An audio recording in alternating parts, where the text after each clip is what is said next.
Eu recebo bastante nas minhas redes a pergunta sobre o que seria melhor, o parlamentarismo ou o nosso presidencialismo. Por isso, eu achei que seria oportuno a gente usar o caso da renúncia do Boris Johnson para conversar um pouquinho sobre o tema.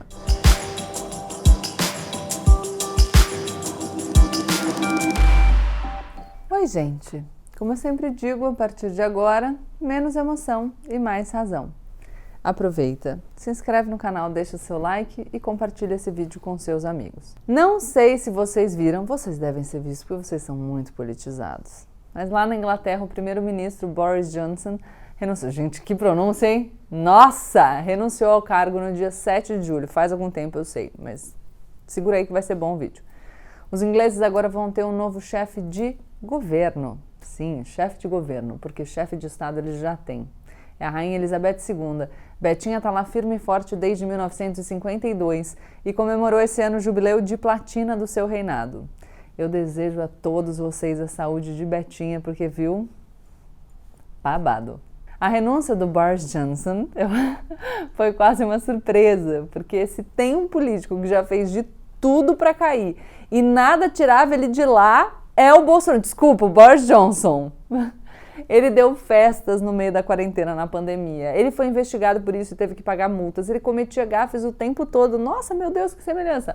O mais recente escândalo que deu início à sua queda foi o fato de que descobriu-se que ele sabia que um dos seus aliados mais próximos era acusado de assédio sexual por várias pessoas. E mesmo sabendo das acusações, Johnson mantinha esse aliado no cargo. Essa foi a gota d'água. Quando o último caso veio à tona, assim como a ciência do primeiro-ministro das acusações, diversos membros do seu governo pediram demissão em massa. Sem conseguir se sustentar, o Boris Johnson renunciou. Mas ele permanece no poder até que o seu partido, o Partido Conservador, escolha sua nova liderança em setembro. E vocês podem estar se perguntando: oxi, mas como é que o cara renuncia e continua no cargo? E como é que são os aliados do cara que escolhem o sucessor? Pois é, porque o Reino Unido é talvez o mais famoso exemplo de parlamentarismo que nós temos já há muitos séculos. Eu recebo bastante nas minhas redes a pergunta sobre o que seria melhor, o parlamentarismo ou o nosso presidencialismo.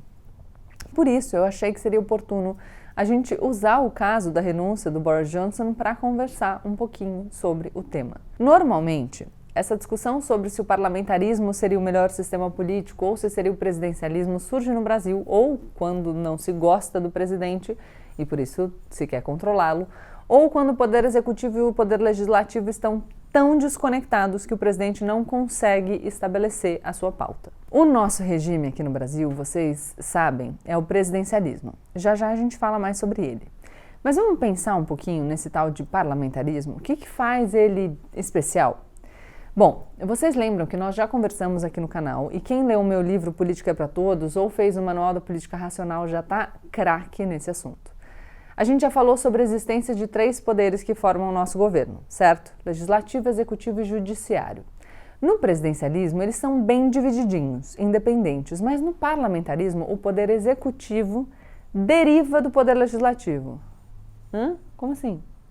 Assim, no parlamentarismo, em países como o Reino Unido, como a Espanha ou a Alemanha, por exemplo, os eleitores votam apenas para o seu representante no parlamento, para o seu deputado. Nessas nações, o chefe do poder executivo é o líder do partido que consegue eleger a maioria dos deputados.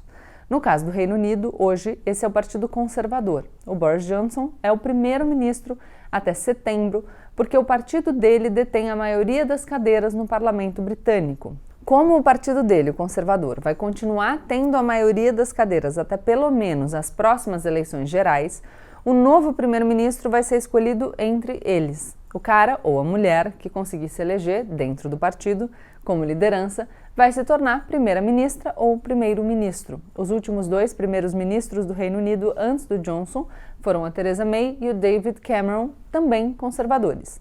Eles pessoalmente perderam a liderança dentro do seu partido e por isso foram trocados, mas o partido em si continuou tendo a maioria das cadeiras no parlamento.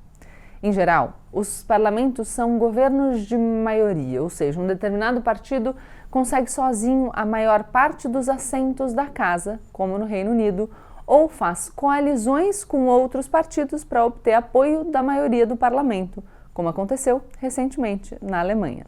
Aliás, a gente já falou sobre as eleições na Alemanha aqui no canal, eu vou deixar o link do vídeo aqui para vocês. Em casos como o da Alemanha, o líder da coalizão de partidos que conseguiu se acordar é escolhido o primeiro-ministro, que eles chamam lá de chanceler. Na Alemanha, a coalizão atual é composta pelo Partido Social Democrata, o Partido Verde e o Partido Liberal Democrático. E o chanceler é o Olaf Scholz, líder do Partido Social Democrata e dessa coalizão. Em Israel, outro país parlamentarista, demorou um tempão para que os partidos formassem um governo. Aí teve um bando de eleição, uma atrás da outra, para ver se alguém conseguia a maioria. Finalmente, 2 partidos rivais resolveram se aliar e conseguiram formar um governo, mas durou pouco. No final de junho, a coalizão se dissolveu e novas eleições foram convocadas. Vai ser a 5ª eleição em 3 anos. O que é comum a todos esses exemplos? O cidadão não vai na urna votar no seu primeiro-ministro. Ele vota apenas para o seu representante no legislativo, seu deputado. A escolha do chefe de governo vai ser fruto da dinâmica entre as lideranças dos partidos que conseguirem cadeiras dentro desse parlamento. O que esses exemplos nos mostram? Que um regime parlamentarista pode ser muito estável, como foi o da Alemanha durante os 16 anos em que a Angela Merkel foi chanceler, ou muito instável, como vem sendo o governo de Israel nesses últimos anos. Não tem receita de bolo. Tudo depende das forças políticas do lugar. Aqui no Brasil, quando as pessoas exaltam a possibilidade de uma opção parlamentarista, muita gente diz que é o governo mais estável. Afinal, por definição, o chefe de governo tem maioria no parlamento e consegue passar a sua agenda legislativa com mais facilidade. Bom, tá aí o caso de Israel para nos mostrar que nem sempre o parlamentarismo é essa estabilidade toda.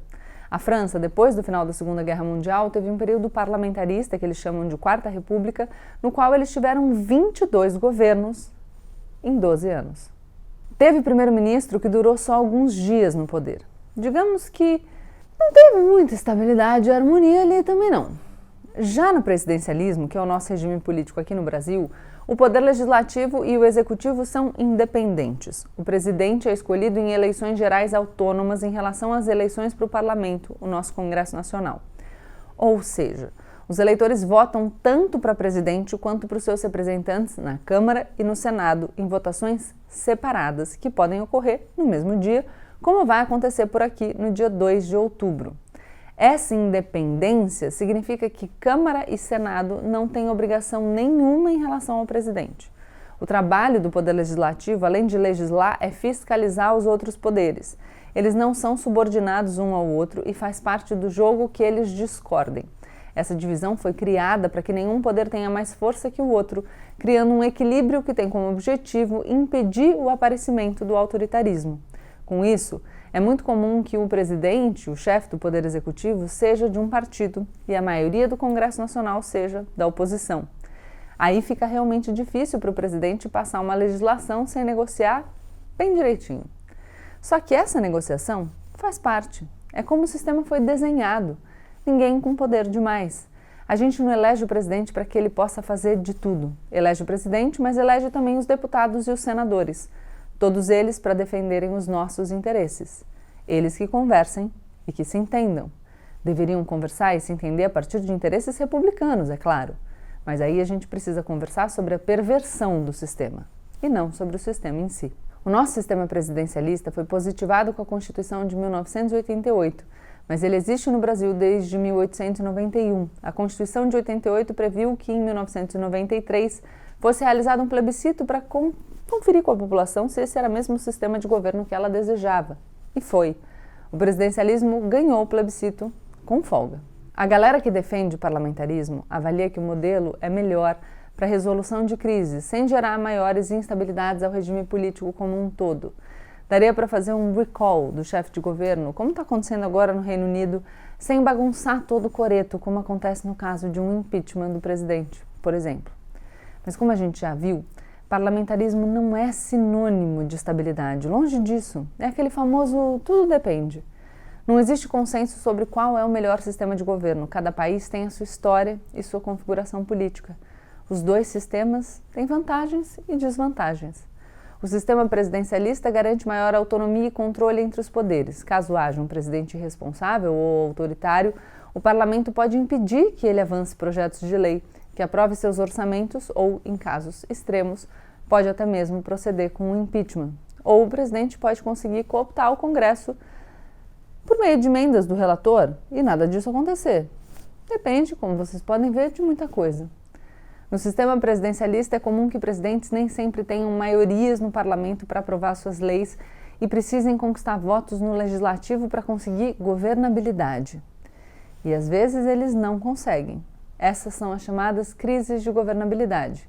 Isso também aconteceu bem recentemente no Brasil, no segundo mandato da presidente Dilma Rousseff.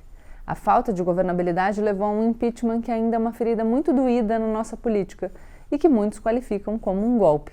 Afinal, o impeachment no Brasil tem regras a serem seguidas e não deve ser recall de primeiros ministros. Gabi, agora também. O Bolsonaro está aí enfrentando a maior crise de governabilidade, não consegue fazer nada, não deixa ele fazer. Ô, gente, vocês ainda estão caindo nessa ladainha? O Bolsonaro está unha e carne com o Centrão, faça-me o favor. Então, Gabi, qual sistema é melhor? Nenhum dos dois. Tudo depende do país, da história daquele lugar e da vontade da população. Aqui no Brasil a gente sabe que em 1993 a população brasileira escolheu o presidencialismo e nós estamos respeitando essa escolha. Pode vir a escolher diferente no futuro, quem sabe? Pode. Mas em vez de conjecturar sobre se deveríamos fazer essa escolha enquanto sociedade ou não, que tal a gente eleger bem direitinho os nossos representantes no poder legislativo? Nossos deputados e senadores, porque eles já têm poder pra caramba. E às vezes a gente esquece disso prestando atenção só no presidente e nas suas desventuras. Em vez de ficar discutindo os e se, bora tomar uma atitude agora? Vamos votar direito para o Congresso? Deixa seu like, se inscreve no canal e compartilha o vídeo com seus amigos. Tchau, tchau.